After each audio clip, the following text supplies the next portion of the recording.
Seguimos con mucho más noticias de salud y ahora se viene otro tema apasionante. Seguramente habrás escuchado que hace 2500 años Hipócrates, padre de la medicina, dijo que toda enfermedad comienza en el intestino, que el alimento sea tu medicina. La gran pregunta entonces es, ¿somos lo que comemos? Evidentemente todo indica que sí. Hoy nos vamos a meter en el mundo de la microbiota intestinal, ese universo de microorganismos malos y buenos, tan determinantes en nuestra calidad de vida, y para eso ya tengo una persona que sabe mucho del tema, es la doctora Elena Pastor Manfredi. Ella es médica UBA, especialista en nutrición, investigadora científica también, es directora del posgrado en nutrición y microbiota de la UBA, también es directora del posgrado en nutrición clínica de la Facultad de Medicina de la Universidad de Buenos Aires. ¿Cómo estás, Elena? ¿Todo bien? Leo, un placer estar acá, muchas gracias por la invitación. Y bueno, por la presentación, obviamente. Hoy vamos a hablar un poquito de estos microorganismos que nos acompañan, ¿no? Bien, es un tema muy interesante y qué importante, ¿no? Lo que comemos, y a medida que vayas explayándote nos vamos a dar cuenta por qué. Entonces, bueno, para empezar, la primera pregunta, ¿qué es la microbiota intestinal y por qué es tan importante lo que comemos en nuestra salud? Mira, la microbiota son todos esos microorganismos que nos acompañan, en este caso a nivel intestinal, en nuestro aparato digestivo. Hoy sabemos que tenemos casi 3 bacterias, o sea que a otros microorganismos que no conocemos, por cada célula humana. O sea que básicamente a veces a mí me gusta decir que somos un compendio de microorganismos, más que seres humanos, ¿no? Somos como un envase que transportamos microorganismos, y la mayor cantidad de estos microorganismos se encuentran en el intestino, que son bacterias, virus, hongos, parásitos, arcaeas, etcétera.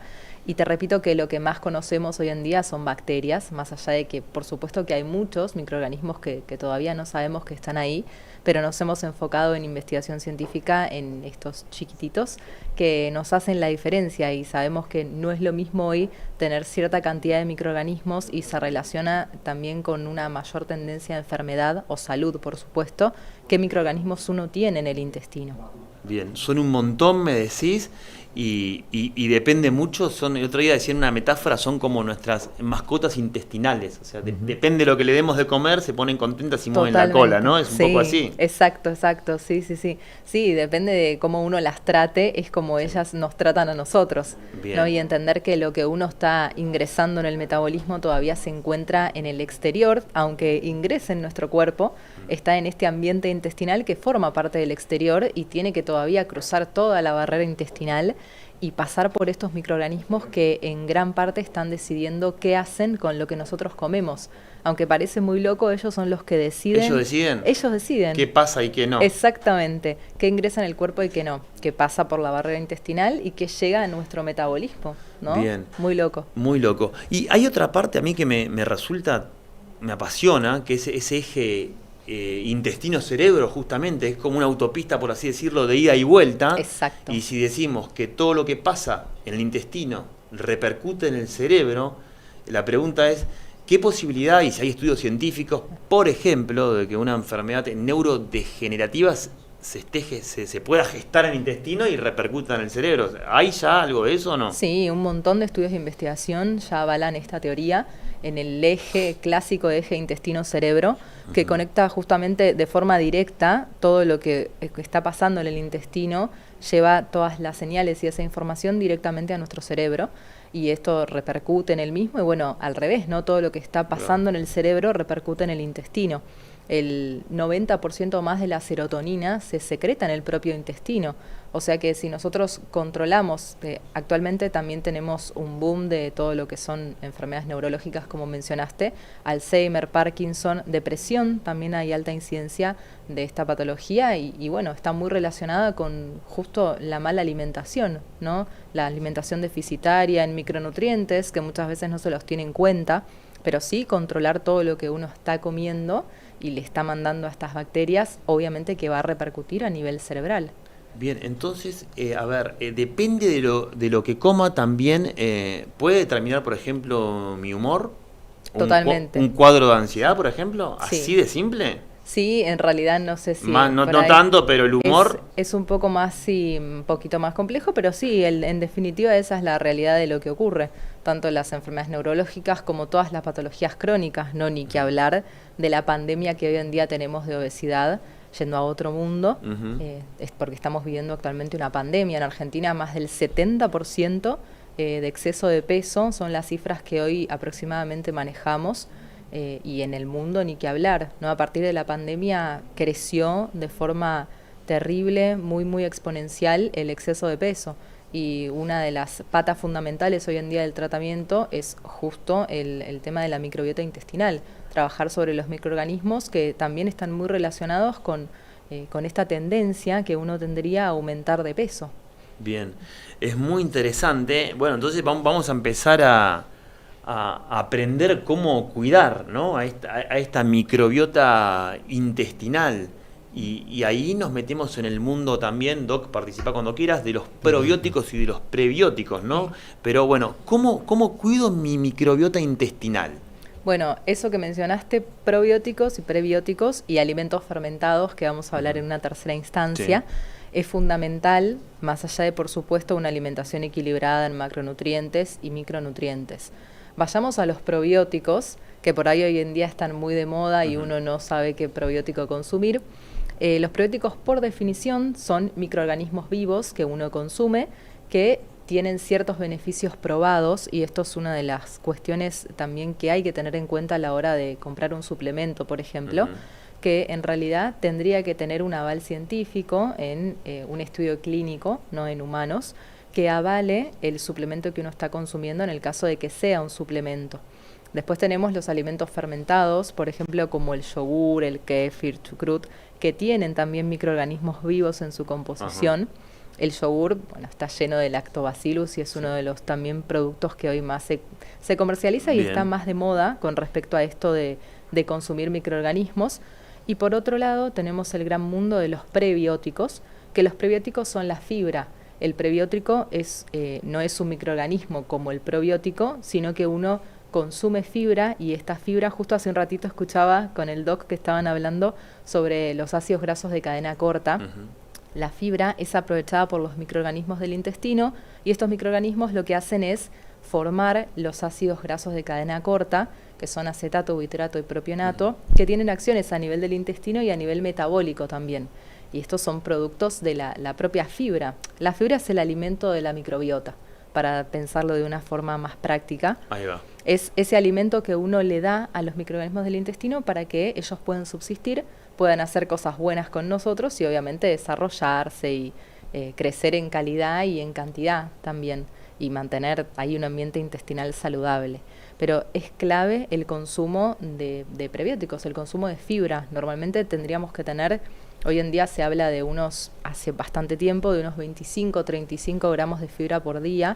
Hoy sabemos que en estudios de investigación científica tendríamos que consumir más de 50 gramos de fibra por día para tener un intestino saludable, para que estos microorganismos puedan aprovecharla, generando los ácidos grasos que te contaba recién, y teniendo un ambiente intestinal óptimo para toda la absorción de los nutrientes. Bien, y recién dijiste, probióticos, que son los vivos, ¿no? Que por ejemplo están Exacto. en el yogur. Y sí. Los otros prebióticos, o sea, yo tengo que consumir los dos para mantener sana mi microbiota, así sería. Exacto, tendrías que consumir los microorganismos vivos por un lado y un yogur, por ejemplo, y lo otro. Y la otra es la fibra, por ejemplo, verduras.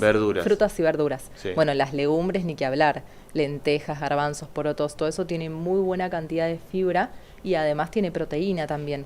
Sabes que antes se pensaba que los deportistas vegetarianos, por ejemplo, no tenían buen desarrollo de la masa muscular porque la proteína de origen vegetal es menos eficiente que el animal.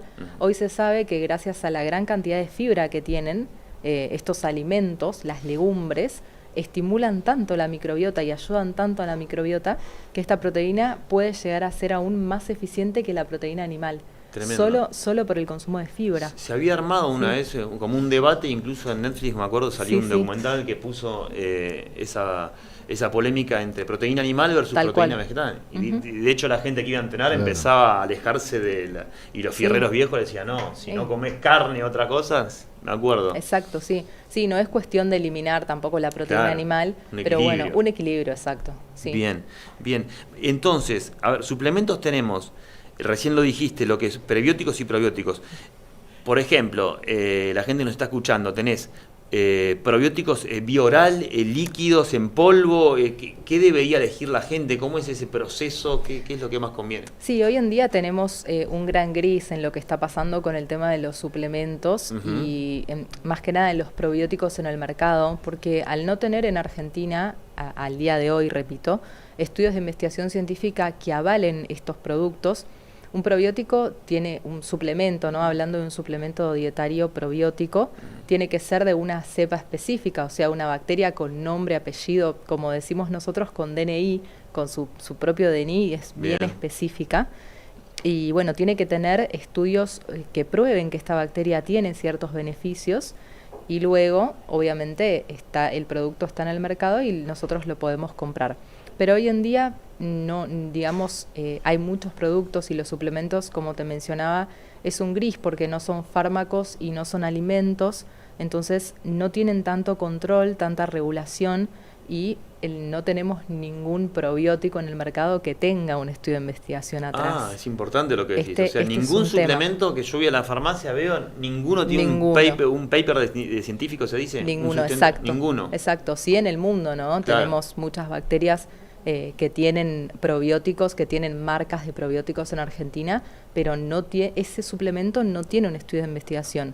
Hay estudios, sí, de esas bacterias que forman parte de esa población bacteriana, viste que te decía que tiene que tener su DNI. Bueno, en este caso no es una bacteria específica, sino por ejemplo Lactobacillus.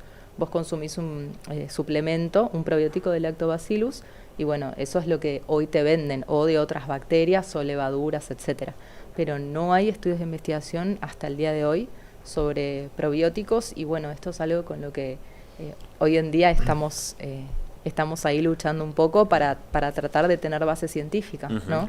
De hecho, Leo, me sumo a la charla, nuestro grupo fue seleccionado, nuestro grupo de investigación, por el laboratorio Casasco para iniciar un muy grande estudio de investigación en probióticos, justamente con una cepa que es la Limusil Lactobacillus fermentum, que fue desarrollada por el CONICET en el Centro de Referencia de Lactobacilos en Tucumán, que es un centro líder mundial, con muchísimas publicaciones, en el desarrollo de nuevas cepas de lactobacilos, en el descubrimiento, mejor dicho, porque ya las bacterias están descubiertas por la naturaleza. Lo que pasa es que hay que saber diferenciarlas y saber distinguir cuáles son los beneficios particulares que tiene cada cepa. Está muy bueno. Nuestro grupo va a ser el primer estudio de investigación en Argentina en probióticos, en salud humana, en la Universidad de Buenos Aires. Y así que ese estudio va a concluir en un suplemento vía oral. Vía oral, exactamente. Va a concluir en un suplemento en formato de cápsulas por vía oral. Pero tenemos que determinar todavía los beneficios. Así que yo calculo que para los primeros meses del año que viene ya vamos a tener la primera publicación. Eso me interesa. ¿Cómo es el proceso? Primero van haciendo pruebas y en ese lapso, como decís, va a estar la primera publicación. La primera publicación de resultados, sí, o por lo menos subida a un preprint, ¿no? Que es como hoy se publican los resultados. Digamos porque los procesos de revisión de pares son normalmente largos, entonces primero publicamos en preprint para poner en conocimiento a la comunidad médica mundial sobre nuestro descubrimiento y bueno, mientras tanto está la revisión de pares y bueno, suponemos que en el curso del año que viene también va a estar la publicación definitiva. Bien, es muy interesante. Entonces, según lo que el doctor dice, sí, nosotros, si ustedes aparece un probiótico, por ejemplo, en suplemento vía oral, ¿yo lo puedo reemplazar, por ejemplo, por el yogur, donde está el probiótico, o no? Exacto. Es así. Sí, bien. En realidad la idea sería sumarlo. Sumarlo, ¿no? complementarlo, por ejemplo, bien. Claro, porque en el caso del yogur es un alimento fermentado y es excelente incluirlo durante el día y incluir también semillas. que las semillas enteras son fibra, justamente que estamos hablando de esto. Todas las semillas, siempre me preguntan qué semilla consumir, chía, lino, sésamo, amapola. Bueno, nosotros consumimos en general mucha cantidad de semillas y la idea es tratar de justamente fomentar a que el intestino también, que es lo que hace la fibra, desarrolle bacterias y bueno, y aumente la cantidad y calidad de las bacterias, que antes se pensaba que cuanta más amplia era esta flora, entre comillas, como se llamaba antes, en vez de llamar la flora intestinal, cuanto más microorganismos teníamos, mejor. Pero hoy se sabe que hay microorganismos que tenemos que tener en mayor cantidad y otros en menor cantidad.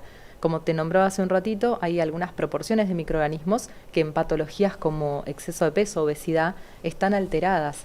Ciertas bacterias específicas que se altera esa relación y eso afecta a la absorción de los nutrientes y afecta al ambiente intestinal. Así que la idea es tratar de ir por el lado más saludable y aumentando los microorganismos saludables. Bien, es muy interesante y recién lo nombraste por arriba, me parece. ¿Cuáles son los alimentos fermentados que mejoran la salud, nuestra salud, por ejemplo? El yogur en primer lugar. Probiótico en primer lugar, sí. El yogur sin endulzar y natural tiene que ser, sin ningún aditivo, conservante. Quien pueda hacerlo en la casa, mucho mejor.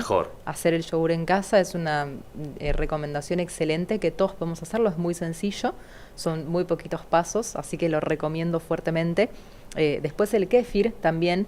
El kéfir tiene la característica de que también uno debería hacerlo en casa con las colonias, porque el kéfir que compramos en la dietética, uno no tiene bien la trazabilidad de estos productos y desde donde se hace el producto, desde el lugar madre, digamos, hasta que este llega a la casa, pasó por muchos lugares y la temperatura, la humedad, las condiciones ambientales cambian muchísimo y no sabemos bien el desarrollo de microorganismos que tiene este alimento fermentado.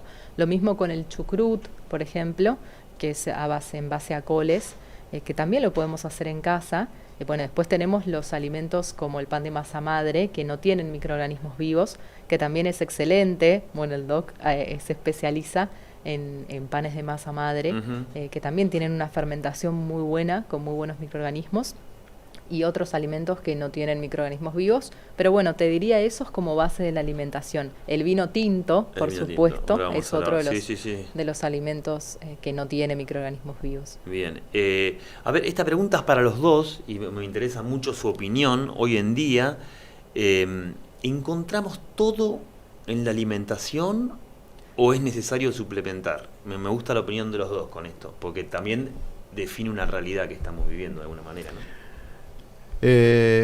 Mira, tomo la palabra primero, pero si uno se pone a pensar, que siempre me interesó, ¿viste? ¿Qué es lo primero, si el probiótico o el prebiótico, ¿no? Realmente entre ambos hacen una comunidad que se llama microbioma. En realidad, todo el conjunto de los dos componentes básicos más importantes de este microbioma son los prebióticos y los probióticos. Y te voy a dar un ejemplo cotidiano que realmente puede llegar a entender la persona de la calle, el de a pie, como le llamamos, ¿no? Hay una cuestión con la digestión de los lácteos, que muchas de las personas a veces no toleran los lácteos. Realmente desde que nacemos y por la leche materna recibimos bifidobacterios. Las bifidobacterias son parte de la microbiota de la leche materna, pero principalmente la digestión de la leche desde el nacimiento se da porque tenemos unas enzimas que se llaman lactasas. La lactosa, que es el azúcar de la leche, es fermentada, es hidrolizada, es cortada por estas enzimas que se llaman lactasas, que están en el intestino del bebé. Ahora, no se sabe por qué mecanismo, pero a los pocos años el metabolismo deja de producir lactasa y pasamos a ser todos intolerantes a los lácteos. Todos. Ahora, cuando empezamos a exponernos a los lácteos, por consumo habitual de los alimentos, aparece el bifidobacterio. Aparecen las bifidobacterias que vienen con los lácteos, ¿verdad? porque las bifidobacterias reemplazarían de alguna forma la función de las enzimas nativas de la lactasa. Por eso es que hay dos comunidades en el mundo que mantienen estos genes activos, que una está en Dinamarca y otra está en Asia. Estudiados, ¿verdad? La lactasa, el problema de las lactasas. Entonces, ¿qué pasa? Si nosotros no tomamos el alimento, el sustrato que le da sentido a la presencia de esa bacteria, la bacteria desaparece. Las personas, por ejemplo, que no toman lácteos porque dice que son intolerantes a los lácteos y que les caen muy mal de entrada, es porque no toman y tampoco tienen bifidobacterias. Ahora, si vos tomás una capsulita de bifidobacterias, no te digo un yogur porque la persona no toma lácteos, pero si tomás una bifidobacterias, no porque el médico le recomendó que tome bifidobacterias. Si no hay lácteos, esas bifidobacterias se van a eliminar. Con esta historia lo que te estoy contando es que siempre primero es importante el sustrato, es decir, dónde van a vivir y con qué se van a alimentar las bacterias en el intestino. Lo primero son los prebióticos. Primero tenemos que tomar prebióticos para que después, una vez que hicimos esa casa, la casa de fibras y de sustrato necesario para que las bacterias vivan, ahí las bacterias van a venir. Excelente. ¿Verdad? Y van a venir naturalmente. Si vos comes lácteos, viste, de repente las personas que no toman lácteos, bueno, tienen que tomar algunos días, sentirse un poco mal de la panza, hinchados, pero después se va a ir. ¿Por qué? Porque empezaron a aparecer los bifidobacterias. Bien, bien. Elena, ¿querés agregar algo? Sí, con respecto a lo que decías de los suplementos, sí. Yo creo que tenemos grandes déficits en la alimentación y hoy en día es difícil llegar a tener los requerimientos solamente con alimentación, a no ser que uno se dedique casi exclusivamente. Así que en muchos de los casos sí hay que suplementar, más allá de los probióticos y prebióticos, quizás evaluar cada caso en particular, pero omega 3, magnesio, bueno, resveratrol que venían hablando ustedes, también son compuestos que son muy importantes, entre otros. Pero sí, yo creo que hay que siempre evaluar cada caso en particular. Bien, me parece genial. Y después, frutas y verduras, por ejemplo, las que no se pueden pelar, porque también hay un tema con las frutas y verduras, ¿no? Que nos recomiendan que comamos, pero hay como una corriente que dice en qué estado están, y eso lo hemos hablado. Entonces dice, bueno, vayan a una orgánica. Claro. La gente no va a una orgánica. Pero las que se pueden pelar, ¿hay algún lavado correcto que pueda, por ejemplo...? Y mira, por ejemplo, las frutillas, una de esas frutas que no le podemos sacar demasiado. Sí. Lo correcto es lavarlas con jabón. Yo recomiendo siempre con jabón blanco, pero no pasarles, como se decía antes, y en una época en la pandemia se decía que había que pasarlas por lavandina, con un balde con unas gotitas de lavandina. Eso no lo recomiendo, tratar de sanitizarlas lo mejor posible, pero tampoco excedernos. Si uno quiere lavarlas, no pasarle jabón directo, ¿no? Porque después uno termina comiendo el jabón y es peor. Sí. Pero bueno, podría ser con alguna esponjita o un baldecito con un poco de jabón blanco, puede ser una opción, pero tampoco excedernos con la higiene. Pero sí puede pasar con los arándanos, por ejemplo, que son frutas bastante sensibles y los fertilizantes penetran en estas frutas y a veces es difícil. Yo me acuerdo hace muchos años una pregunta en uno de los posgrados había sido justamente esa, qué pasaba con los fertilizantes en los arándanos y si los arándanos congelados eran mejores, y es real, los arándanos, tienen más experiencia, pero los arándanos congelados son mejores que los frescos. Mira, los arándanos congelados, si tienen un proceso de congelamiento rápido, claro, sí son mejores, porque el proceso de congelamiento lento, que es lo que solemos tener en casa cuando compramos un poquito de arándanos, no lo queremos comer, lo mandamos al freezer. El proceso que tenemos en el freezer de casa es un proceso lento. Entonces eso es lo que hace es romper la fruta, rompe la estructura celular. Y porque el tamaño del agua cambia cuando se congela el agua adentro de las células del arándano, y cuando vos lo descongelás al arándano, queda como muy, como que desarmado, ¿verdad? Como avejentado muy rápidamente. Sí, como una baba. Exactamente. eso le quitó frescura. Pero ¿qué pasa? Se rompió toda la fruta, toda la estructura celular, por un cambio de tamaño del agua, básicamente. Hay empresas que tienen un proceso de congelamiento rápido, que en el término de menos de 30 segundos pasa la fruta de a una por un tubo congelado, y en ese tiempo se congela instantáneamente el arándano. Entonces ahí no le da tiempo a cambiar la estructura molecular del agua. Entonces ese método de conservación, claro, pero no es... Yo lo que recomiendo, si vas a comer arándanos, digamos, el proceso de congelamiento es bueno como para mantener las condiciones, que no se deteriore tan rápido. Ahora, no dejarlo demasiado tiempo. Bien.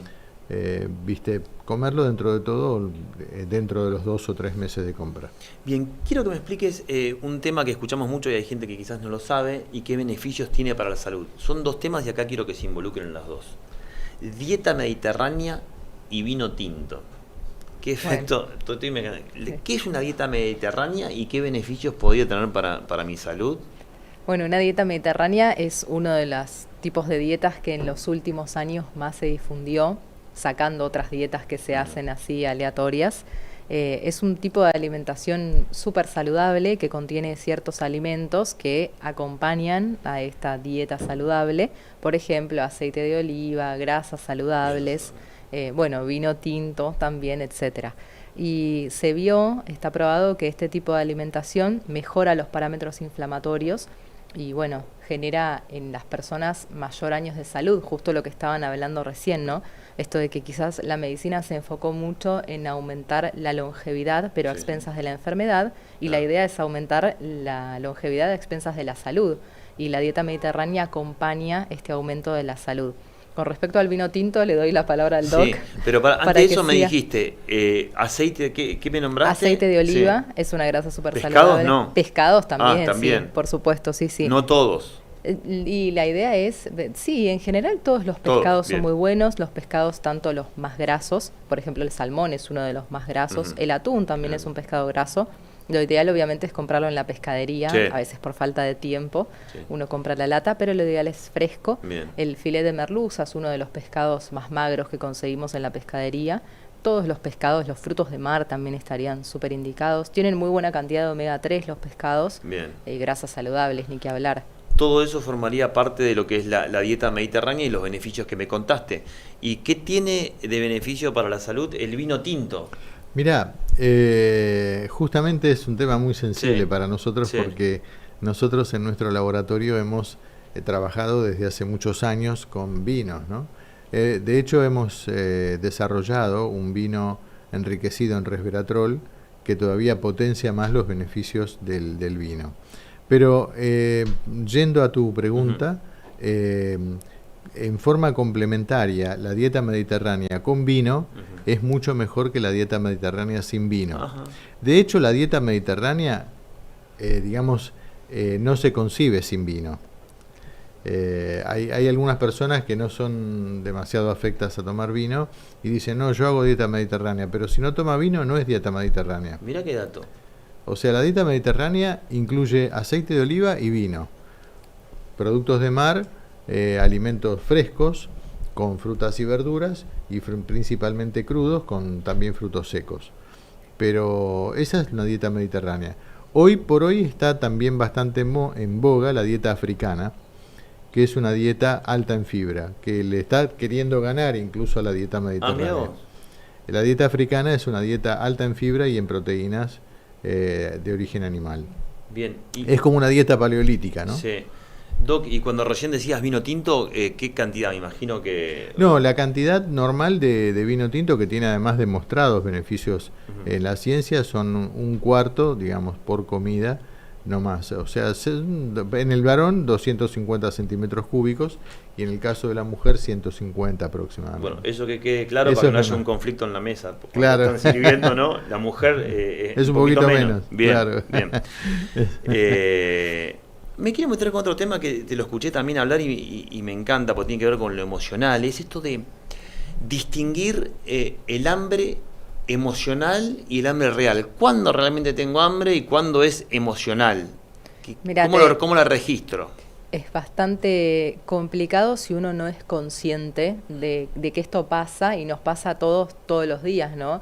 ¿Quién no ha llegado a casa después de todo el día de trabajar a las 5 o 6 de la tarde No? Y tenemos un hambre voraz, que tiene la mezcla de ambas, porque en este caso tenemos hambre real, porque venimos de haber quizás comido poco, haber almorzado una ensaladita César, quizás ni siquiera desayunamos, llegamos con hambre, pero llega un momento que no somos conscientes de que ya no tenemos más hambre y seguimos comiendo.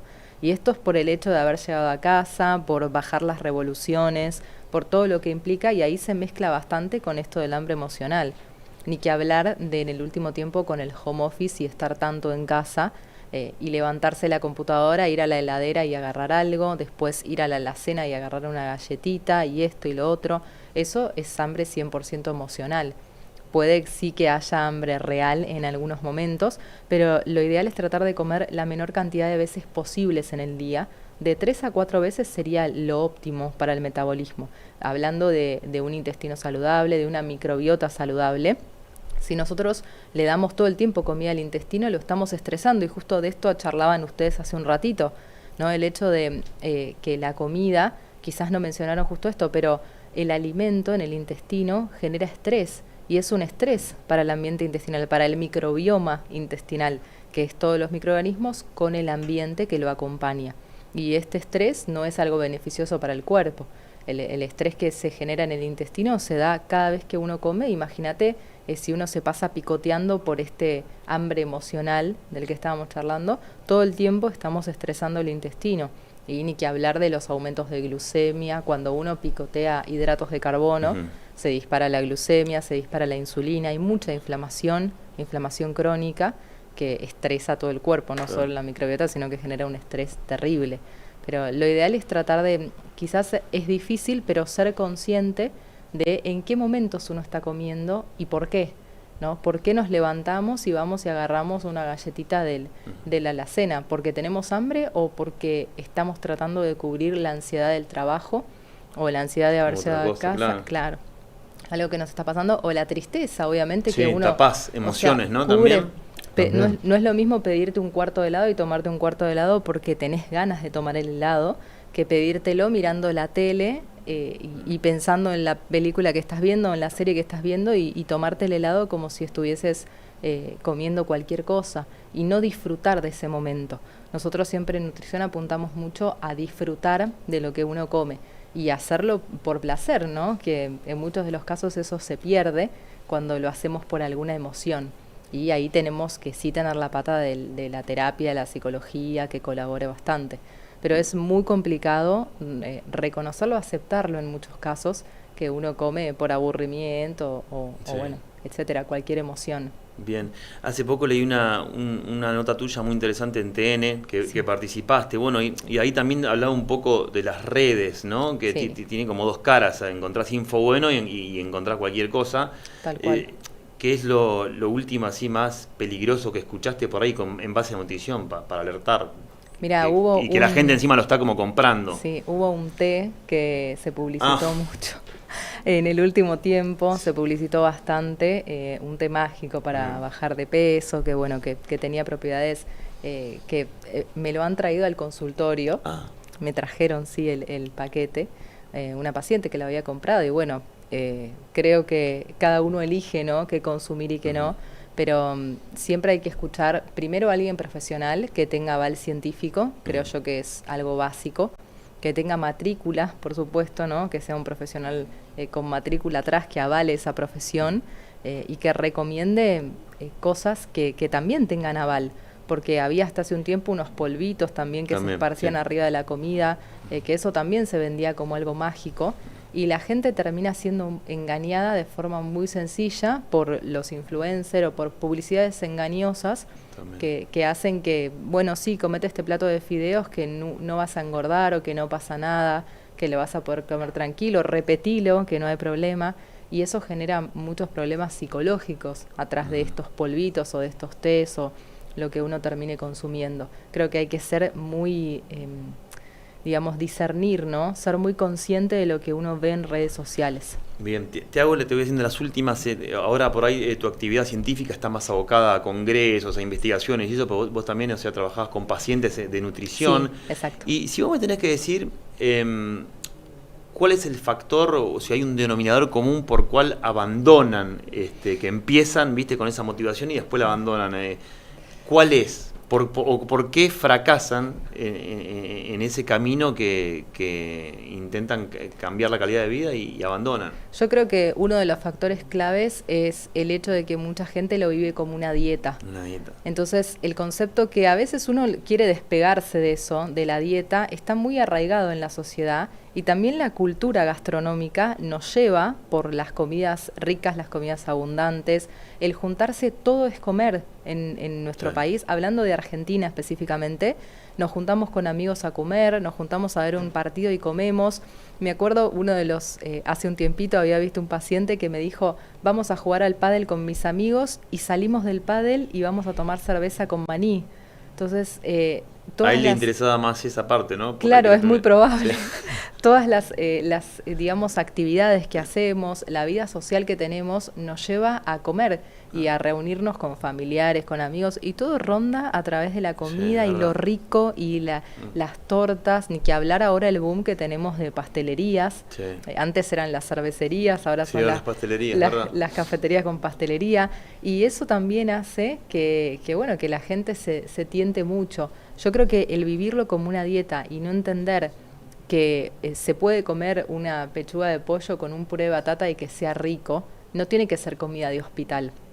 Muchas veces se relacionan esas cosas con cosas feas, o las comidas ricas son las malas, y tratar de entender que, podemos comer verduras y comer rico, podemos también incorporar legumbres y comer rico, podemos incorporar alimentos saludables y no tenemos que estar comiendo todo el día para ser felices. Pero también hay un trasfondo emocional, ¿no? Porque totalmente. Vos podés tener ser la mejor, pero después ahí entonces ya el laburo por ahí pasa a ser interdisciplinario, ¿no? Donde tiene que venir otro especialista para que tenga resultado de lo que está haciendo. Sí. Y muchas veces no acompaña a la familia, no acompaña al trabajo. Porque a veces yo tuve pacientes que, claro, venían haciendo la dieta, entre comillas su dieta, iban al trabajo y en el trabajo medialunas, las tortas por los cumpleaños. Siempre hay un cumpleaños, siempre hay algo para festejar y todo se festeja con comida. Y eso es un gran factor que hace que fracasen los planes. Bien. Doc, un consejo que me diste una vez, los snacks, pero no los snacks, los que vienen con los sellos, los otros, esa gente que está en la computadora laburando, se puede hacer un corte y hacer unas sentadillas, me dijiste. Claro. Incluso eso es más productivo a veces que ir a caminar. Tal cual, los snacks de actividad física. Estás todo el día con la compu, así, levantate al menos. 10 sentadillas, por ejemplo, cada, 2 horas, y haces 4 o 5 sesiones de sentadillas por día, y ya con eso completaste la actividad física. Sí. Claro, eso es buenísimo. Excelente. Sí. Así que bueno, algo que quieran agregar, la verdad, un placer, una charla científica hermosa. Gracias. Siempre para nosotros es un placer venir, Leo. No sé, yo diría que como frase final, una frase medio científica, pero cuidemos nuestra microbiota porque ella cuidará de nosotros. Creo que esta frase es linda y también nos hace entender la importancia que tienen los microorganismos y tratar de no ver las comidas saludables como dietas. Eso también creo que es muy interesante. Me gustó la frase. Se une con la que dije yo al principio de Hipócrates, pero esta es más... Exacto. Doc, te dejo el cierre. No, mirá, como saludo final, un saludo a los microbios de nuestra microbiota. Y sobre todo pensando que le tenemos que dar los nutrientes y los alimentos que necesitan, ¿no? O sea, si nosotros no vamos a comer lo que la microbiota necesita para alimentarse, directamente se van a ir. O nos van a producir una enfermedad. Eso, porque en principio los microorganismos antes de irse terminan comiéndose todo lo que hay. Y lo que hay, que es muy nutritivo para la microbiota, se llama moco intestinal, que recubre toda la pared interior del intestino. esa, digamos, capa de mucina, que recubre toda la capa interior del intestino, protege a la capa de células para mantener bien separada la digestión intestinal de las células. Si esa capa de mucina no está, hay mucha inflamación intestinal. Los cuadros de enfermedades inflamatorias intestinales que hay son justamente por tener malas dietas y porque esa mucina termina siendo el único alimento que tienen los microbios intestinales. Y los buenos que hay se van a terminar yendo. Y nos van a quedar los muy malos, los que son obesogénicos, los que son proclives a producir enfermedades cardiovasculares, enfermedades neurodegenerativas. O sea, quedan los microorganismos malos que son productores de enfermedades. Por eso, si nosotros comemos una dieta no solamente balanceada, sino alta en fibra, esa fibra va a atraer a microorganismos buenos. Excelente, clarísimo. Doctor Raúl Pastor, doctor Elena Pastor, muchísimas gracias por venir, por haber sido parte de esta nueva etapa. Nos vemos el próximo jueves a las 15, acá en Noticias Salud. Chau, chau.